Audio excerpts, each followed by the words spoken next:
Please excuse the messy hair. I'm actually getting ready for bed, and I was just kind of scrolling Facebook and I came across this crazy article.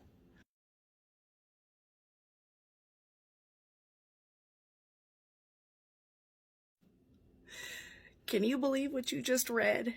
Somebody found that many acorns in somebody else's house. Stupid woodpecker stored about 700 pounds of acorns in their walls, about 20 feet high.